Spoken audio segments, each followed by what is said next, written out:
Hi there. This is Brian Patton, co-producer of the student-run podcast, The Whole Story Wahconah. And this is not one of our regular full-length podcasts. I'll leave that for the students. In fact, they have a new podcast coming out soon on nationalism featuring Abby Wells, Gracie George, Jess Duma, and Alice Tibbetts. So be on the lookout for that episode. But today we're highlighting sophomore Josh Casella and his performance on the TED stage earlier this week. He also dealt with the effects of nationalism in the age of Trump, and I thought it might give us a good preview or a warm-up for Whole Story Wahconah's upcoming episode. We hope you enjoy.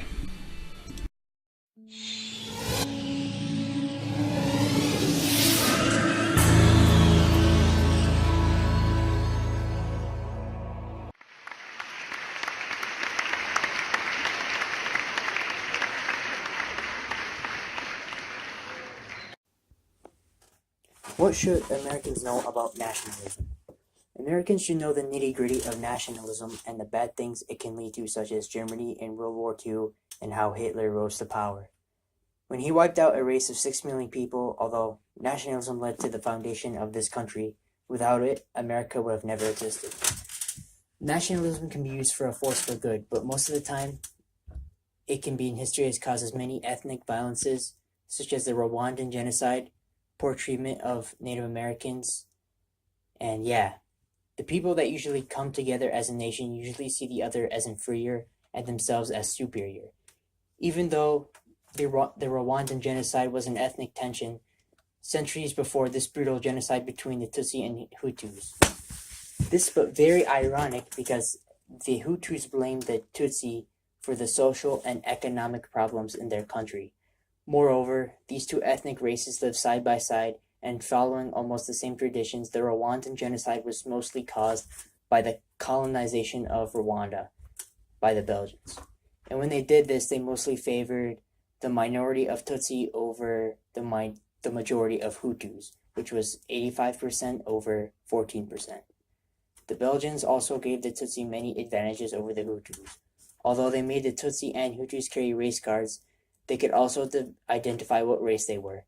The Hutus also plotted to assassinate Tutsi and Hutu leaders. The Hutus also trained youth militias so that they could cause terror and kill Tutsi.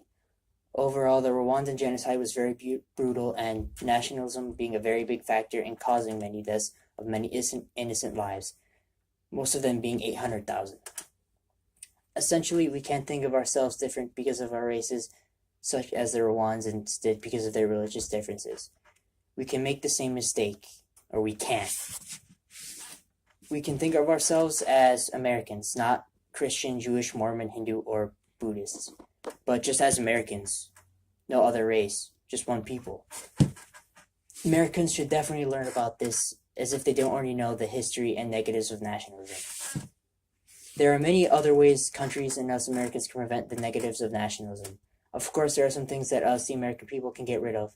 These are just thoughts on how we can minimize these negative effects, such as ethnic cleansing. We don't want to kill people.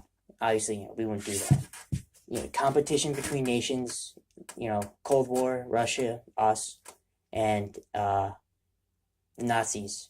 Yeah, we don't want to do that either.